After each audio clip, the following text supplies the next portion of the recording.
Lord everyone praise the lord. Yesu ప్రభు శిలువలో పలికిన 7 మాటల నుంచి మొదటి మాటను ధ్యానం చేస్తూ మాట్లాడాలని ఆశపడుతూ ఉన్నా.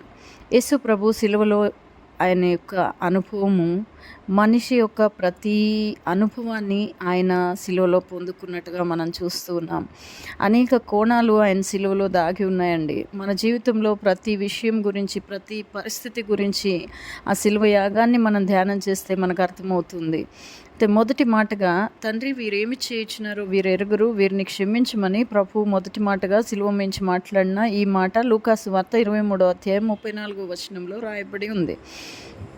ఒక బాధితునిగా ఉన్న యేసు ప్రభు, శిలువ మీద వ్రేలాడుతూ ఉన్న యేసు ప్రభువు, బాధితుడిగా ఉన్న యేసు ప్రభు బాధించిన వారిని క్షమించండి అని ఇక్కడ అడుగుతూ ఉన్నారు. ఇటువంటి క్రియ చరిత్రలో ఎప్పుడు ఎక్కడ జరగలేదండి. ఏ చరిత్రలో కూడా ఇటువంటి సన్నివేశం మనం చూడం. ఎప్పుడు కూడా బాధితుడు బాధిస్తున్న వారిని బ్రతిమలాడుకుంటాడు, నన్ను క్షమించండి, ఈ శిక్ష నుంచి నన్ను తప్పించండి అని. కానీ యేసు ప్రభువు ఆయన శిలువపై మానుపై వేలాడుతూ ఆయన బాధిస్తున్న వారి కోసము క్షమించమని ఆయన ప్రార్థన చేస్తున్నట్టుగా, విజ్ఞాపన చేస్తున్నట్టుగా మనం చూస్తూ ఉన్నాం. ఇందులో యేసుక్రీస్తు యొక్క గుండె చప్పుడు మనకు కనిపిస్తూ ఉంది. ఆయన గుండె చప్పుడు క్షమించడం, ప్రేమించడం అని మనం ఎరుగుదాం. ఆయన ప్రభువు వాక్యంలో దేవుని మాట, నేను తీర్పు తీర్చుటకు రాలేదు అని ప్రభు అంటాడు. ఆయన తీర్పు తీర్చడానికి రాలేదు, కానీ లోకానికి రక్షకుడుగా ఆయన వచ్చాడు. లోకరక్షకుడుగా భూమి మీదకి వచ్చాడు కాబట్టి ఆయన క్షమించగలిగాడు. బైబిల్ గ్రంథంలో మనం చూస్తే వ్యభిచార స్త్రీని ఏ విధంగా ప్రభువు క్షమించాడో మనం ఎరుగుతాము. అందరి విషయంలో రాళ్ళు పడేసి వారు వెళ్ళిపోయినప్పుడు యేసు ప్రభువు, అమ్మా నేను కూడా నిన్ను శిక్షించను అని మాట్లాడుతూ ఉన్నారు. అటువంటి ప్రభువుని మనం కలిగి ఉన్నాం. ఈరోజు అనేకమైన ఆత్మహత్యలు లోకంలో మనం చూస్తూ ఉన్నాం. ఆత్మహత్య చేసుకోవడానికి కారణం ఏంటో తెలుసా అండి? మొట్టమొదటి కారణం, పరిస్థితులు చెప్పుకుంటాం, పరిస్థితులు వేరవ్వచ్చు, కానీ మొట్టమొదటి కారణం ఏంటంటే వారిని వారు క్షమించుకోలేకపోవడాన్ని బట్టే ఆత్మహత్యకు పురికొల్పబడుతూ ఉన్నారు.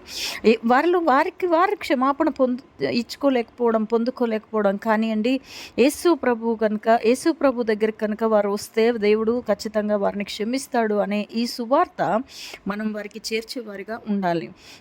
యేసు ప్రభు క్షమించలేని పాపం అంటూ ఏది లేదు.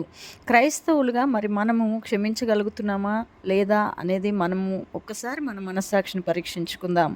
పరిశుద్ధుడు ఆయన పరిశుద్ధుడు అయ్యుండి కూడా ఆయన మన పాపముల నిమిత్తమై, పాపులమైన మన నిమిత్తమై పాపిగా ఎంచబడ్డాడు, పాపిగా చేయబడ్డాడు, శిలువ మ్రానుపై వ్రేలాడాడు. అయినప్పటికీ కూడా ఆయన క్షమించాడు. మనము మరి పాపులుగా ఉన్న మనము మరి మనతో ఉన్న సహోదరులు పాపపు స్థితిలో ఉంటే వారిని మనం ఎందుకు క్షమించలేకపోతున్నాం? మనము పాపిగా ఉన్నప్పుడు యేసు ప్రభు మనల్ని క్షమించాడు కదా, మరి మనం అటువంటి క్షమాపణ మనతో ఉన్న వారికి ఎందుకు విడుదల చేయలేకపోతున్నాం అంటే మన హృదయాలను మనం ఒకసారి పరీక్షించుకుందాం. విజ్ఞాపన ప్రార్థన ప్రభువు ఆ శిలువ మీద నుంచి చేస్తూ ఉన్నారు, వారిని క్షమించమని. ఒక తల్లి ప్రార్థన మనం చూస్తే, తల్లి బిడ్డల కోసం చాలా మొరపెడతా ఉంది, కానీ అదే ప్రక్కింటి వారికి బిడ్డలకు ఆ పరిస్థితి వస్తే మరి తల్లి అంతగా ప్రాధేయపడగలదా, అంతగా ప్రేమతో విజ్ఞాపన చేయగలదా అంటే చేయలేదు. ఎందుకు అంటే ప్రేమించే హృదయమే ప్రార్థించే హృదయంగా ఉండగలుగుతుంది. ప్రేమ లేని హృదయము ప్రార్థన చేసే హృదయంగా, విజ్ఞాపన చేసే హృదయంగా ఉండలేదు. మనం బైబిల్ గ్రంథంలో చూస్తే మూగదయ్యం పట్టిన ఒక బిడ్డను తల్లిదండ్రులు యేసు ప్రభు యొద్దకు తీసుకొచ్చినప్పుడు అక్కడ యేసు ప్రభు ఒక మాట అంటారు, నమ్ముట నీ వలన అయితే ఈ కార్యం జరుగుతుందని. అప్పుడు ఆ తండ్రి యేసు ప్రభువును అడుగుతాడు, నమ్ముటకు నాకు సహాయం చేయి ప్రభువా అని. మనం కూడా మరి మన జీవితంలో మనం అనేకమైన ఆశీర్వాదములు పొందుకున్నాం. స్టిల్ ఏదైనా ఒకటి మనకు జరగకపోతే మనం నమ్మలేని స్థితిలో ఉన్నాం. అటువంటి ప్రార్థన మనం కూడా చేయవలసిన వారంగా ఉన్నాం. నమ్మడానికి ఆయన మనకు సహాయం చేయాలని మనం ప్రార్థన చేసేవారుగా ఉండాలి. ఆయన ఏదైతే బోధించాడో యేసు ప్రభు, ఆయన అలాగే జీవించాడు. ఆయన బోధ ప్రకారంగా జీవించిన వ్యక్తి. అందుకే దేవుని వాక్యం సెలవిస్తుంది, వాక్యమును విని విడుచువారు దేవునికి ఇష్టం లేదట. వాక్య ప్రకారమైన జీవితాన్ని జీవించువారు, క్రియతో వాక్యాన్ని జీవించువారు ఆయనకి ఇష్టమైన వ్యక్తులు అని మనము బైబిల్ గ్రంథంలో చదువుతాం. మత్తయి సువార్త 5వ అధ్యాయము 44వ వచనం చూస్తే, మిమ్మును హింసించిన వారిని గురించి ప్రార్థించుడి, శత్రువులను ప్రేమించుడి అని దేవుని వాక్యం సెలవిస్తూ ఉంది.